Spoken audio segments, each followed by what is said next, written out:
Hello everyone, my name is Turia Sahibul. My report is about the rule of interlibrary cooperation.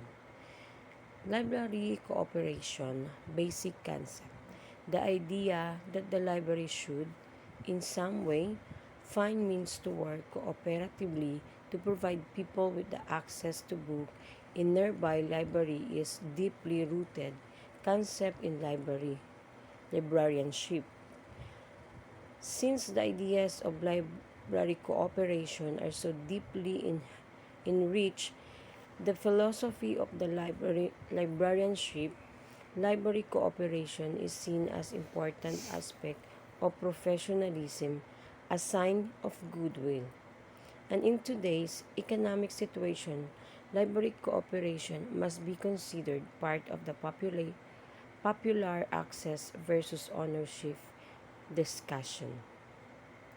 Library cooperation is considered to mean an intent to share resources, knowledge, bibliographic data, services, and even computer facilities to provide some or all aspect library service, since library have always had a philosophy based the provision of information.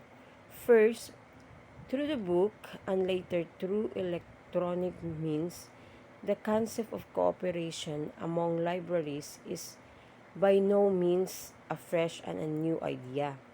Cooperation in a library is extension of cooperation as one of the fundamental motivation of human society.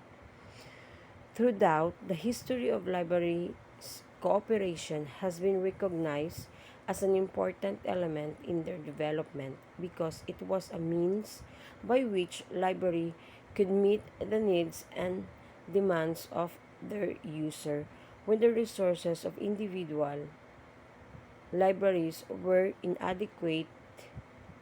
In more recent years, library cooperation has been viewed as a legitimate and functional way to meet the increasing complexity of the user's needs. So, since the library cooperation is a primarily considered to be the exchange of library resources, it must also be viewed in terms of the financial support needs to acquire the materials which the library might otherwise obtain through the cooperation. So consequently, library cooperation has always been closely tied to the economic resources available to the individual libraries. So libraries simply do not have the economic resources to permit them to be self-sufficient supplying all the needs of their readers. Another factors which so has economic implication for libraries that has encouraged library cooperation has been ever increasing amount of materials to be acquired.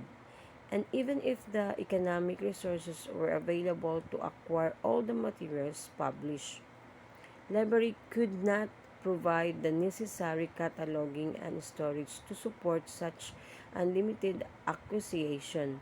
Library cooperation is seen as the only way the modern libraries can provide the materials to supply the information needs of their user. So, the interlibrary cooperation is a concept siya ng resources sharing. Yun yung pwede kang pumunta ng ibang library para makahiram ng books. Like sa amin dito sa WEMSO, Zamboanga, gumagamit kami ng referral letter to cater the needs of the visitors. So, to acknowledge the other visitor for borrowing materials but must follow the rules. Yun na nga ang ginagamit na referral letter. So, thank you po at yun lang.